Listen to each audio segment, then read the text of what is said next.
Since most of the graphical work is done with the game, I can finally focus more on the gameplay side of things. This involves making the UI, adding sounds, making the speed boost more effective for the player, and having a good game flow from the menu screen to the game. Also, I had to start planning on marketing the game a bit more and decide on a release date for a demo.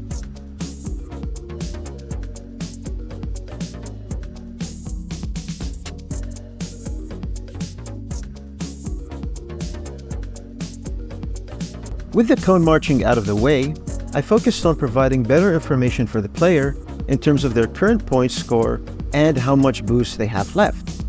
I knew I wanted this part of the UI to be inside of the game rather than in the form of a HUD. So I settled on putting the score right underneath the player and made a small tick sound that executes every time the player gains a point.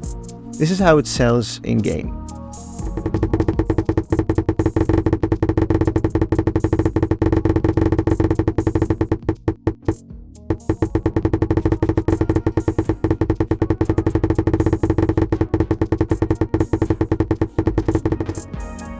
Furthermore, to indicate to the player how much boost they have left, I added a small bar that went right underneath the score and made that bar hide itself if the player does not hit the boost button for 10 seconds. Also, I added a small script that changes the color of the bar to become more red the more depleted it is. And if the bar is completely depleted, then it would turn bright red and the player would have to wait until it reaches 25% before actually boosting again. With these two in-game UI elements, I was able to keep the simplicity of showing the information to the player without taking the focus out of the fractals. In the end, the main focus of the game is exploring the fractals while the points are there for progression.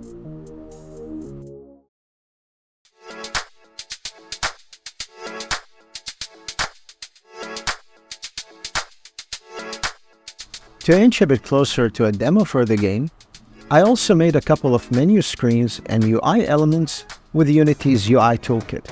This was pretty straightforward since it used a system very similar to jQuery, and with a bit of scripting, I was able to create a main menu, a pause menu, a select level menu, a select player menu, and a death menu. Though they are not the most appealing, I think they serve the simplicity of the game quite well. Also, as you can see from the main menu, I've decided to call the game FRACTAL GLIDE.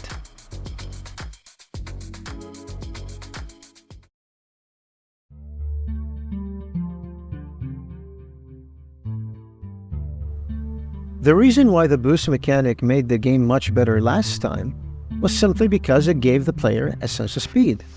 And to improve on this even more, I tried researching what exactly gives that sense of speed, and what I came up with, at least in terms of what concerns the game, is the following. First, FOV.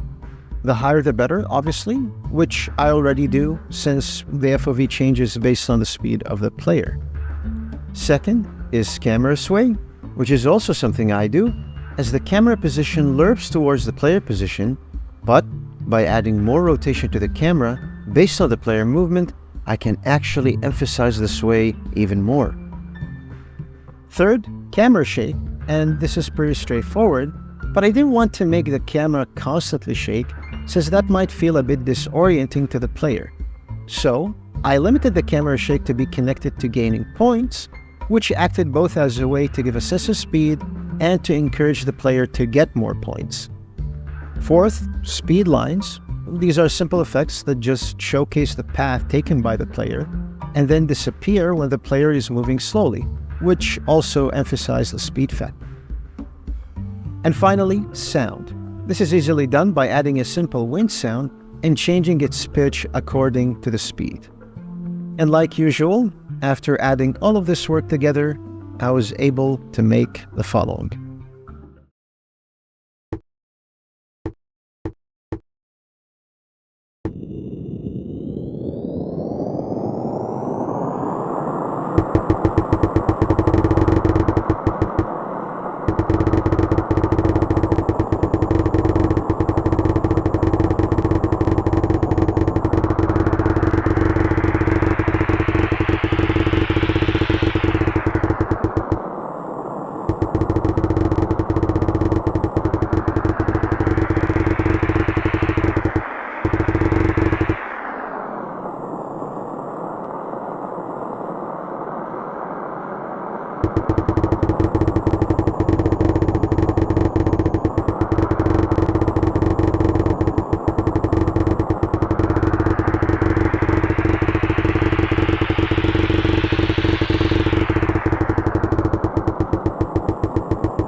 The game is almost over, and because of that, I will need to start marketing the game a bit more.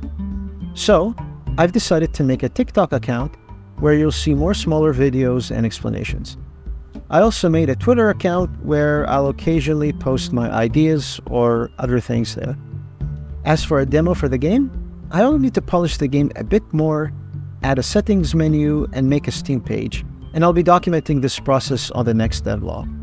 Thank you for sticking around, and until next time, bye-bye.